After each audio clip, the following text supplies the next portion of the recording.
여러분 안녕하십니까? 최근 서울 강남을 중심으로 30대 전문직 고소득자들이 부동산 시장의 주역으로 급부상하며 집값을 강하게 흔들고 있습니다. 지난 6월 기준 강남 3구와 용산구에서 아파트를 매수한 4,432명 가운데 30대는 1,206명, 무려 27.2%로 2023년 11월 이후 가장 높은 수치입니다. 올해 2월까지만 해도 22% 수준에 머물렀지만 단 2달 만에 5%포인트나 상승했습니다. 반면 과거 주요 매수층이던 40대, 50대의 비중은 줄었습니다.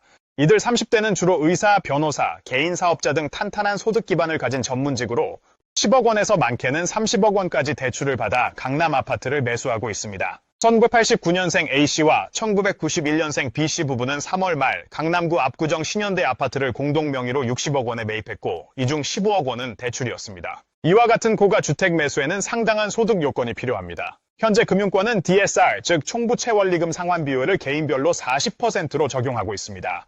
여기에 스트레스 DSR 2단계를 적용하면 15억 원을 대출받기 위해서는 연 이자율 4%, 만기 30년 기준으로 연소득이 약 2억 5천만 원에서 3억 원 수준이어야 합니다. 서울시 관계자는 이러한 조건을 충족시키며 대출을 일으키는 상당수는 의사 등 전문직군으로 파악된다고 밝혔습니다. 30억 원 이상 고가 아파트 거래도 역대 최대 수준을 기록하고 있습니다.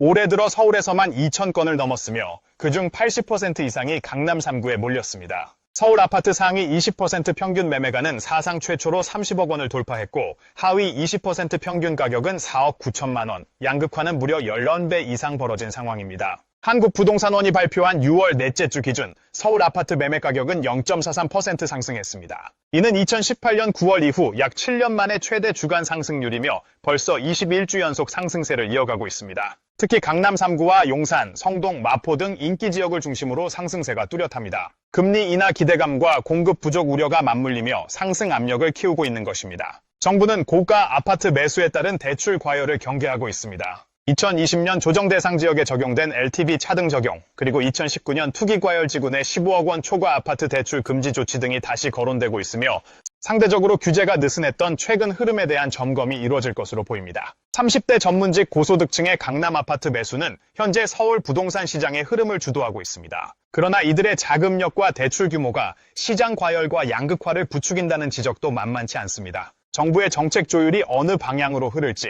향후 부동산 시장의 중대 분수령이 될 것으로 보입니다. 지금까지 뉴스앤뉴스였습니다. 영상이 유익하셨다면 구독, 좋아요, 알림 설정도 꼭 부탁드립니다.